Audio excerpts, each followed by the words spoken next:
En 2023, selon une étude de The Boson Project, un cabinet de conseil spécialiste de l'engagement au travail, 77% de parents travailleurs jugeaient difficile de concilier travail et parentalité. Selon le site des parents zen, 82% des parents salariés déclaraient être prêts à changer d'entreprise pour plus de services parentalité. Des initiatives sont prises dans beaucoup d'entreprises pour faciliter la parentalité, comme chez Sisley, où l'on peut acheter des berceaux en partenariat avec des réseaux de crèches pour que les collaborateurs puissent chercher une place à proximité de leur domicile, ou encore chez Blablacar ou la Casden Bank populaire, où des salles d'allaitement sont proposées. Pour plus de flexibilité, Deloitte, par exemple, propose un système de parcours choisi. Les parents divorcés peuvent travailler plus une semaine et moins la semaine où ils ont la garde de leur enfant. On le voit, la parentalité au travail est donc devenue un enjeu majeur, notamment en France, avec la loi Pacte 2 de 2019. Cette législation vise à renforcer la responsabilité sociétale des entreprises en favorisant l'équilibre entre vie professionnelle et familiale. On en parle tout de suite sur News Workwell dans RH avec Lou Pratali, coach de dirigeants, DRH externalisée, consultante RH et fondatrice de Guyana Conseil.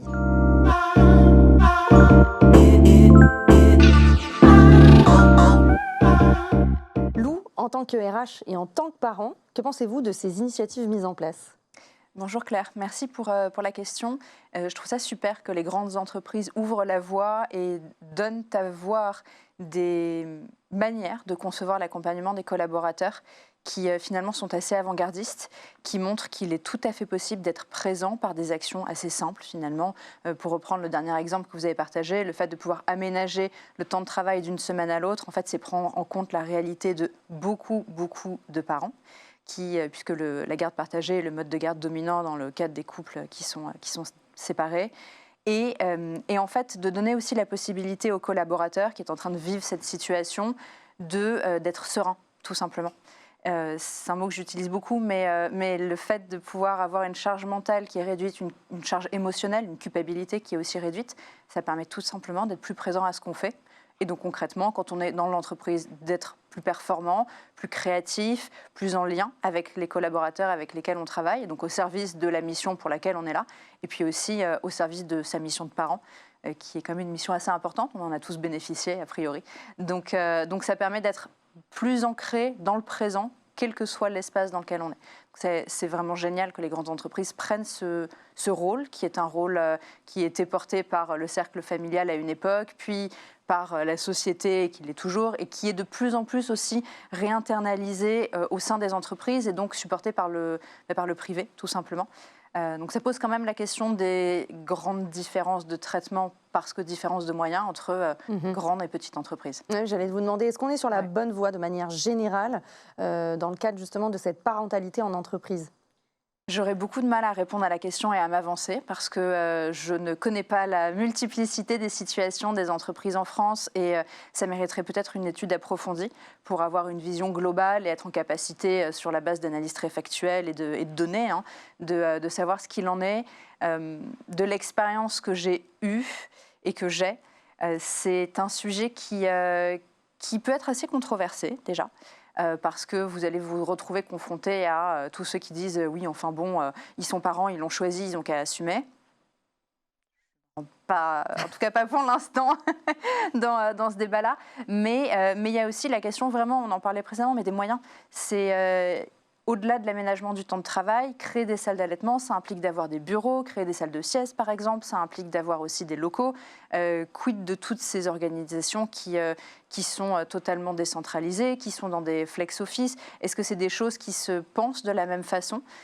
Et ça, c'est des réflexions que vous n'avez probablement pas du tout dans tous les commerces de quartier, toutes les PME, surtout dans une conjoncture économique où c'est quand même pas évident pour un certain nombre d'acteurs du privé. Donc, est-ce qu'on est sur la bonne voie? Je ne sais pas. En tout cas, c'est bien que certains soient leaders et proposent d'autres manières de penser. À nouveau, je pense qu'il y a différents types de dispositifs, en fait, quand on parle de parentalité. Faire une journée avec les enfants et faire un sapin de Noël, comme je pense aussi certains d'entre nous ont pu le connaître quand on était enfant. Ça ne coûte pas grand-chose, ça crée énormément de liens. Ça ne rend pas forcément fondamentalement service aux parents, mais c'est aussi un moment où on reconnaît le fait qu'ils existent et que les enfants font partie, en rang 3 peut-être, mais de l'entreprise, par ricochet en tout cas. Mhm. Comment la parentalité impacte-t-elle différemment la carrière des hommes, la carrière des femmes? Grand sujet. Je crois que la parentalité, d'abord, elle impacte la carrière des parents. Et avant de rentrer dans le débat homme-femme, parent 1, parent 2, parce qu'il y a aussi beaucoup de couples où en fait, il y a 2 pères ou 2 mères, et du coup, ça pose d'autres questions. Mais si d'abord on revient à la question de parents ou pas parents, évidemment, les parents le savent, les enfants s'en souviennent peut-être, mais être parent, c'est avoir une première journée avant d'arriver au travail, c'est avoir sa journée de travail avec tout un tas de préoccupations en tête. J'ai oublié le maillot pour la piscine, j'ai eu droit à une crise de nerfs ce matin, on n'arrive pas du tout avec la même énergie quand votre enfant était tout mignon, tout sautillant pour aller à l'école, et qu'en fait de 7h30 à 8h30 il a hurlé parce qu'il ne voulait pas aller à l'école. C'est pas du tout pareil quand on arrive en entreprise, et par rapport à un collaborateur qui s'est réveillé tranquillement, a bu son café et est venu au bureau ou est allé faire son sport. C'est pas la même histoire. C'est sûr. Voilà, et c'est pas la même histoire non plus à la fin de la journée. De devoir partir rapidement du travail en disant vite, il faut que je finisse ce dossier. Exactement. Ça crée une pression qui n'est pas la même. On a envie de bien faire. Pour l'immense majorité des collaborateurs, quand on est quelque part, on a envie de donner le meilleur de soi. Mais bon, il y a aussi la réalité de l'école qui ferme ses portes, la nounou qui a pu être malade, qu'on ne peut pas forcément avoir, de l'assistante maternelle, enfin, de toutes ces modalités de garde qui font qu'on doit s'organiser. Donc on a une charge mentale qui est associée à tout ça, qui n'est pas du tout la même non plus qu'un non-parent. Et puis on a la journée 3, après la journée de travail, où on récupère le tunnel, exactement. C'est vrai que c'est un terme qui revient auprès de beaucoup de parents. Donc on arrive, c'est les devoirs, le bain, le repas, le lit, l'histoire, hop. Mais du coup, ça implique de faire des choix aussi, en fonction de ce qui compte pour nous en termes de priorité. Il y a des personnes pour lesquelles la carrière, c'est un espace d'épanouissement énorme. Il y en a d'autres pour qui c'est la famille. Il y en a qui essaient de trouver un équilibre entre tout ça, et où d'ailleurs, ça peut être encore complètement ailleurs. Mais en fonction de qui on est et de quelle est notre situation, la réalité, c'est que ça impacte la carrière. À nouveau, de l'expérience que j'ai pu avoir et des entreprises que je peux accompagner, beaucoup d'entreprises voient les compétences différenciantes qui peuvent exister chez un parent, parce qu'un parent, on parlait de charge mentale, il a appris à la gérer, il a appris à être organisé, il a appris à prioriser, il n'a pas le choix de toute façon, c'est une question de survie, il a appris à gérer ses émotions, c'est pareil. On n'a pas trop le choix en fait, alors peut-être que des fois il y a des petits ratés, mais on apprend à lâcher prise sur ce qui compte versus ce qui compte pas. On apprend à se positionner par rapport à finalement un individu qui parle pas la même langue que nous, en tout cas clairement les premières années c'est pas évident. On apprend à s'adapter en permanence, et donc ça c'est des compétences qui sont très utiles aussi dans la vie de tous les jours, mais dans l'environnement professionnel. Ouais, c'est enrichissant en fait. Ça vous transforme la parentalité. Et c'est pas simple. C'est pas seulement une pause. Pas une pause. Alors, on peut parler du congé maternité, mais on a aussi le congé maintenant qui concerne le papa aussi. Ouais. C'est pas une pause. En fait, pendant qu'on s'occupe de nos enfants, effectivement, vous l'avez bien soulevé, on développe d'autres capacités, d'autres compétences. Exactement. Donc maintenant, pour revenir à votre question, qui est comment est-ce que ça peut changer la carrière si on revient vraiment des hommes par rapport aux femmes, ça a un impact. On le voit quand une personne part en congé maternité, il n'y a finalement pas tant d'entreprises que ça, pas tant de services que ça, qui se disent tiens, avant le départ en congé maternité, je réfléchis déjà à la suite, à qu'est-ce que je vais faire dans 4, 6, 8 mois, ça dépend du nombre d'enfants et s'il y a un congé parentalité après ou pas. Mais très souvent, on prend les choses comme elles viennent, et puis en fait, pendant que la personne est absente et à s'occuper de son enfant, l'entreprise continue d'avancer. Et en fonction de si on a ou pas des enfants, parfois on peut passer complètement à travers des grandes réorganisations sans avoir eu la possibilité de se positionner, d'exprimer ses intentions, de faire part de ses envies. On parle d'ailleurs souvent, pardon de vous couper, du syndrome du placard. Vous connaissez ce syndrome ? Oui, absolument. Alors, qui est peut-être un peu différent de la placardisation, où là il y a quand même une démarche volontaire, mais en fait on oublie une personne quand elle n'est pas là. C'est pas très juste, hein. C'est pas le cas partout non plus, mais une personne qui est présente dans le quotidien va plus vous venir à l'esprit quand vous allez réfléchir à des évolutions de poste, à des réorganisations, à des changements de carrière. Et puis, exemple idiot, mais si vous êtes absente, alors j'aime pas tellement le mot d'absent parce que si vous êtes ailleurs, en tout cas au moment où on est sur tous les processus d'entretien annuel, en fait, ce sont des moments charnières de passage et d'évolution de carrière. Donc, si on vous oublie à ce moment-là, à nouveau, c'est pas très fair, mais il y a des écarts qui vont pouvoir se créer. Et il y a un autre élément qui est très important, c'est une question que j'ai souvent de la part d'entreprises que je peux accompagner, qui est comment est-ce que je gère la rémunération variable de ma collaboratrice qui part en congé maternité et qui, pour diverses raisons, son poste en général, a une part variable de rémunération.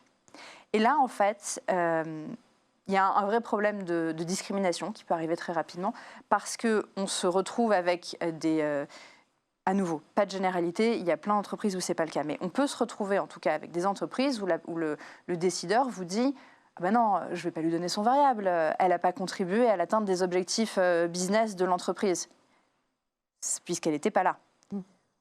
Oui, mais en fait, ça crée une perte de revenus, surtout si précédemment la personne a contribué.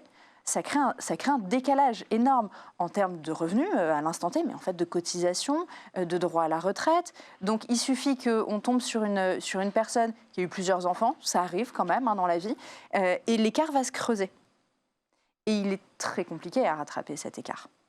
On ne va pas lui donner une augmentation, elle n'a pas été là 6 mois de l'année. Ah oui, mais est-ce qu'elle travaille bien ? C'est ça le sujet. Donc oui, il peut y avoir un décalage qui se crée, non pas en raison du genre, mais en raison de la présence ou de l'absence dans l'entreprise. Mais comment on évite justement cette mise à l'écart Alors déjà en appliquant le droit français. Parce que en fait, un collaborateur, sa rémunération, elle doit être basée sur des critères objectifs. Et si on est sur l'atteinte d'une performance, on a le devoir de poursuivre, de maintenir en fait la rémunération sur la base de ce qui a été fait dans le passé et pas sur elle est absente, elle n'a pas atteint les targets business. Parce qu'en fait, si son équipe les a atteints, c'est que la personne ou les personnes autour d'elle, c'est que l'environnement qui a été mis en place pour pallier à cette absence, le plan de succession pendant cette absence était clair, a été préparé, a été suivi. Et donc, il y a toujours un impact. Donc, ça, c'est quand même un des premiers éléments. Et puis, vraiment, avant le départ en congé paternité, maternité ou parental, de prendre le temps de s'asseoir avec le collaborateur et de réfléchir avec lui, de recueillir ses aspirations. Et ça, c'est vraiment le rôle du manager et des équipes RH, et de réfléchir à comment est-ce qu'on va intégrer ses envies, ses volontés dans les plans de développement de l'entreprise et éventuellement l'évolution de l'organisation. Tout à fait. Ça peut être aussi une démarche des directeurs environnement de travail ou responsables environnement de travail pour mettre à disposition des services, tout type de services parentaux. Voilà. Oui, tout à fait. Alors, ça peut donner des idées. Ils ont absolument besoin de savoir, donner très très bête, mais combien de salariés, combien d'hommes, combien de femmes, quelle pyramide des âges, parce qu'en fait, en fonction de ça, on a des probabilités. Alors évidemment, tous les individus entre 25 et 45 ans ne veulent pas forcément avoir des enfants, mais statistiquement, on peut tabler sur des moyennes et à partir de là, concevoir un environnement qui vient soutenir le développement des collaborateurs. Voilà. C'est très très important.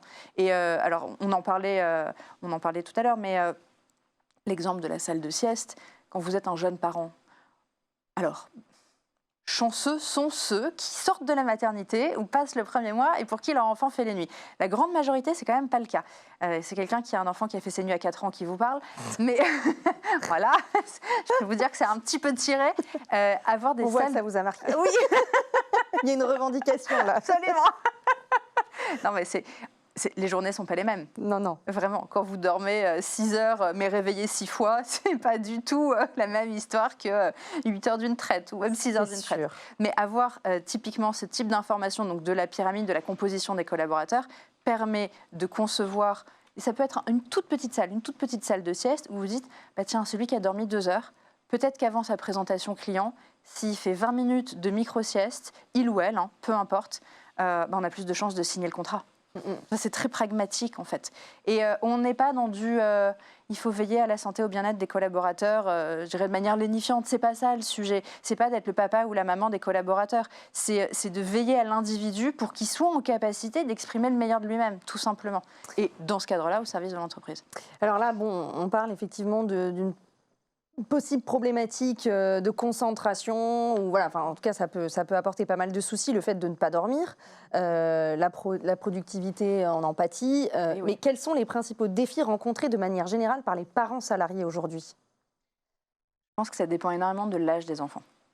Enfin, c'est votre problématique de 0 à 1 an, voire 4 ans pour certains, et plus tard, c'est pas du tout la même. Mais celle qui revient peut-être de manière récurrente, c'est la question du mode de garde. Parce que ça coûte cher. Donc ça a vraiment un impact sur la santé financière du foyer. C'est à nouveau, bien sûr, quand on s'apprête, quand on a un projet d'enfant, c'est des choses auxquelles on pense, mais une fois que l'enfant est là, ça devient très réel. Donc vous avez cette question du mode de garde, et si donc comment on l'organise? Vous avez parlé tout à l'heure des berceaux, oui, exactement. Quand les entreprises, alors vous avez plusieurs dispositifs auxquels on peut penser, les crèches d'entreprises internalisées, certaines entreprises ont des crèches au sein de leurs établissements, donc évidemment on en revient à cette histoire de quelle taille fait l'entreprise, c'est pas du tout la même histoire. Sont des dispositifs qui sont assez coûteux, en fait. Et il y a plein de partenaires qui existent, mais vraiment, ça change la vie des collaborateurs. Vous avez aussi des systèmes de chèque emploi-service. Vous pouvez tout à fait, au sein d'une entreprise, si vous n'avez pas les locaux suffisants pour proposer ça, ou les moyens suffisants aussi pour payer un berceau, pour vous donner une idée, ça va dépendre, mais c'est entre 10 et 15 000 euros le berceau. Donc c'est des montants qui sont conséquents. Ouais. Mais qui sont fondamentales. Enfin, ça change la vie d'un collaborateur. À nouveau, pour en avoir mis en place un certain nombre avec certaines entreprises, c'est vous sentez le soulagement du collaborateur qui va se dire « Ok, je sais comment je vais gérer mon enfant. » Et qui est quand même, pour bon nombre de parents, l'individu le plus précieux qui existe dans leur vie. Donc, c'est une vraie source d'inquiétude quand vous ne savez pas comment faire. Ouais. Donc, vous avez ces systèmes de chèque emploi-service qui vont permettre de payer des aides. Et vous avez aussi des systèmes qui existent. J'accompagnais à l'époque une conciergerie d'entreprise qui s'appelle To Do Today, et vous en avez plein d'autres. Des systèmes qui vont faciliter la vie des parents.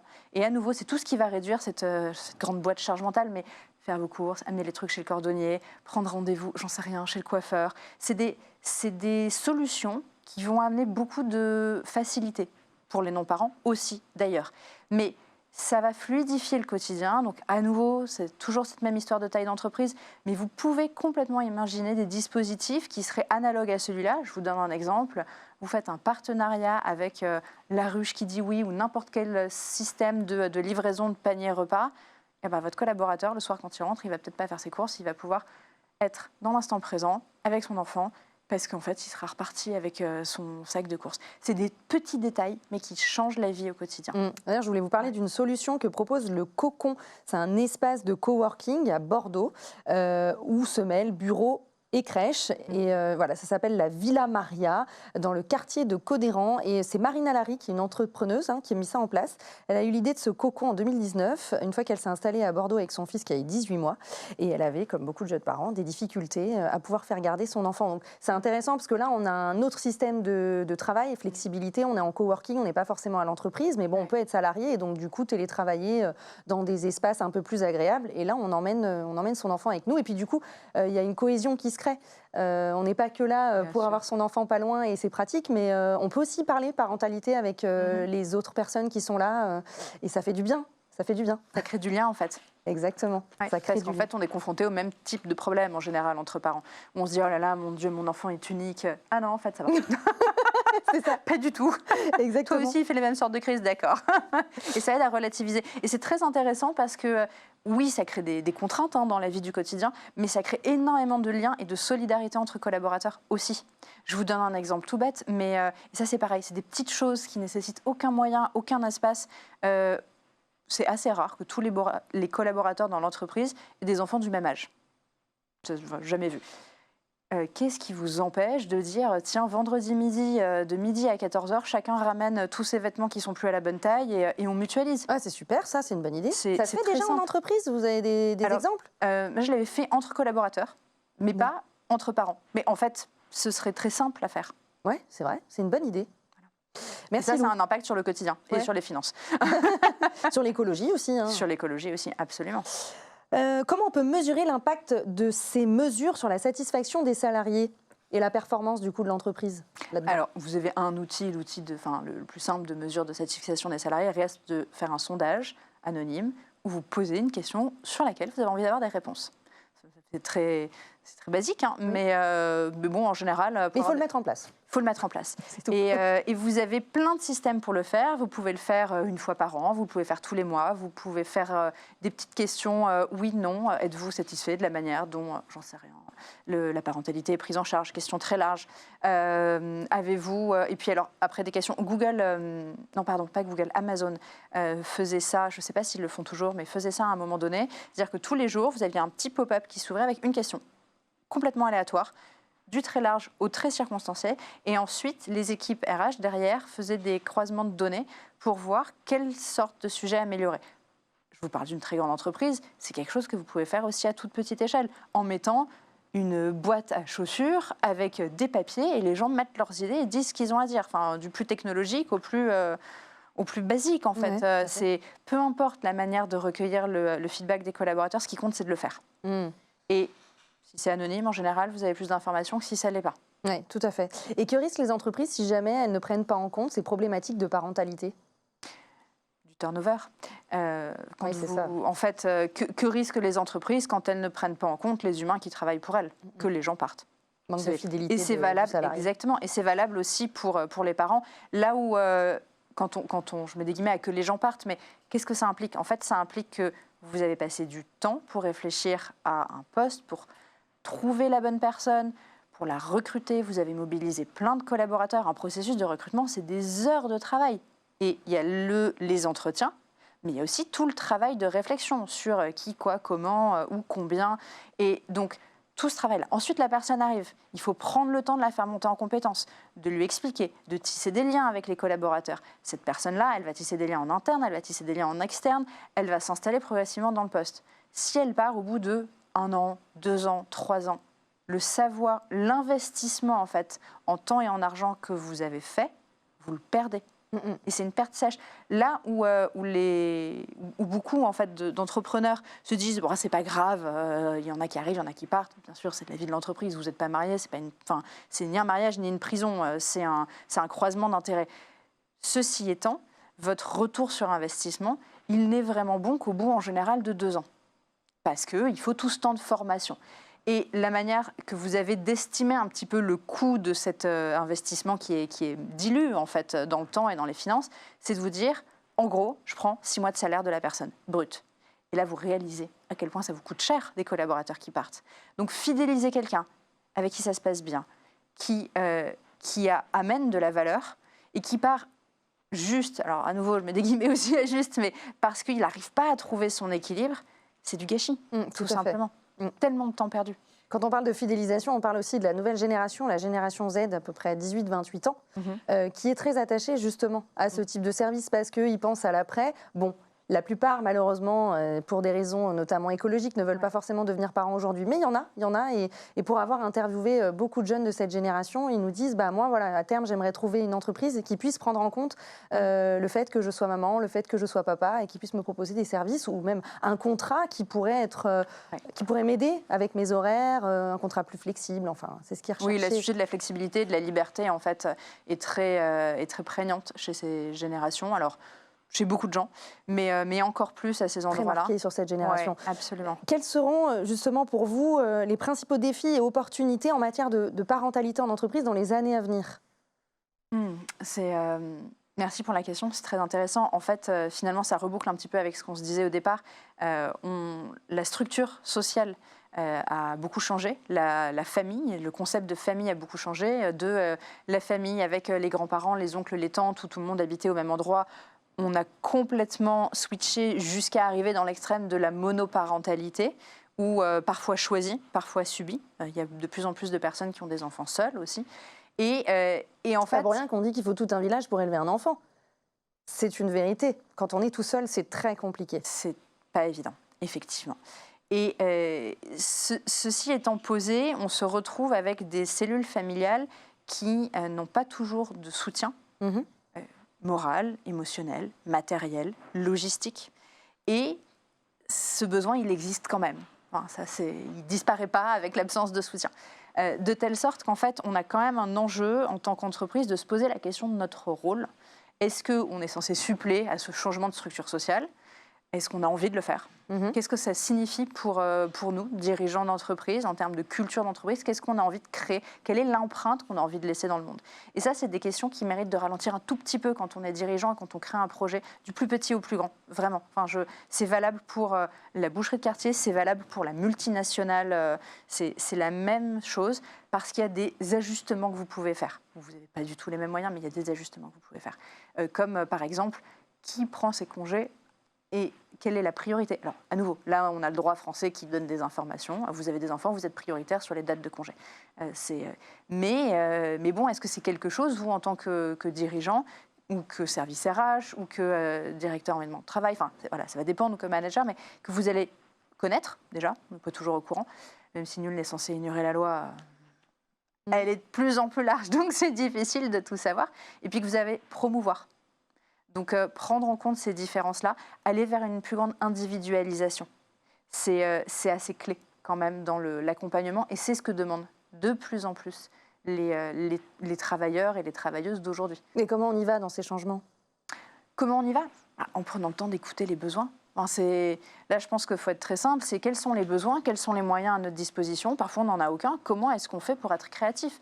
Donc, c'est cet enjeu de... finalement, d'avoir suffisamment de recul pour rester créatif et ou d'aller voir les personnes dont c'est le métier. Vous parliez du cabinet Boson, nous, c'est des choses qu'on fait aussi. Mais on a ce pas de côté qui fait qu'on n'est pas trop la tête dans le guidon pour proposer et pour imaginer d'autres approches, tout simplement. Bon, alors pour conclure, qu'est-ce que vous diriez à ces entreprises qui n'ont toujours pas mis en place de services pour les parents qui galèrent ? Je leur dirais déjà bravo de prendre le temps de regarder cette interview parce que ça veut dire que c'est un sujet qui est existant dans leur conscience et où ils se demandent qu'est-ce qu'ils vont pouvoir faire. Et franchement, c'est déjà la première étape. Et ensuite, de réfléchir de manière très simple. On vient de le dire, mais qui travaille dans l'entreprise ? De quoi ont besoin ces personnes ? Entre celui qui a besoin d'un mode de garde et celui qui est en parcours de PMA et qui a besoin de temps pour aller à ses rendez-vous médicaux, celui ou celle, c'est pas la même histoire. Et ce sont des sujets qui sont dans la vie privée. Donc, avant que les collaborateurs vous fassent suffisamment confiance pour vous raconter leur vie, il faut créer un climat où c'est OK de parler, où on n'a pas peur de dire qu'on a un projet d'enfant.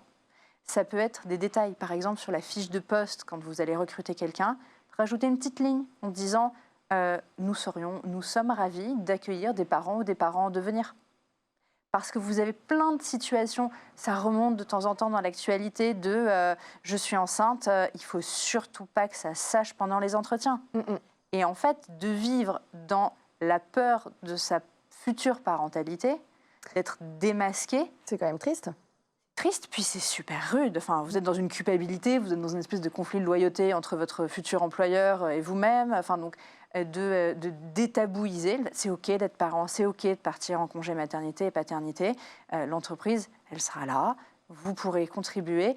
Et ça, je voulais vous le partager tout à l'heure, mais quand vous avez un parent qui s'absente pour accueillir son enfant, c'est pas parce qu'il n'est plus dans l'entreprise que vous devez l'oublier. Vous pouvez aussi lui proposer des petits mails pour le tenir au courant de ce qui se passe, de faire... Les Anglais le font beaucoup, ce qu'ils appellent une sorte de office hour. Donc en gros, vous prenez rendez-vous une fois par mois, une fois tous les 2 mois sur, catch up les news de ce dernier mois. C'est totalement volontaire, on n'a absolument pas le droit de l'imposer, mais les collaborateurs sont ravis en réalité. Et puis peut-être qu'ils en ont très envie avant de partir, puis une fois peut-être qu'ils sont dedans avec leur nouveau-né, ils auront moins envie, mais c'est pas grave, le lien est là. Donc ne perdez pas le lien. S'il y a une chose à faire qui coûte rien, c'est de ne pas perdre le lien. Merci beaucoup, Lou Pratelli. Merci. Merci à tous de nous avoir suivis. Donc, comme vous l'avez vu, vous en tant que DRH, en tant que directeur immobilier ou encore en tant que directeur environnement de travail, vous avez votre rôle à jouer, vous avez votre part à faire. Alors, soyez innovants. N'hésitez pas à faire en sorte que la parole soit moins taboue et à proposer des services toujours plus intéressants et des immeubles aussi, des surfaces toujours plus intéressantes pour tous ces parents qui ne sont pas facilités dans leur chemin de salariés. Merci à tous de nous avoir suivis. On se retrouve très vite pour un nouvel épisode de RH. Et d'ici là, gardez le sourire.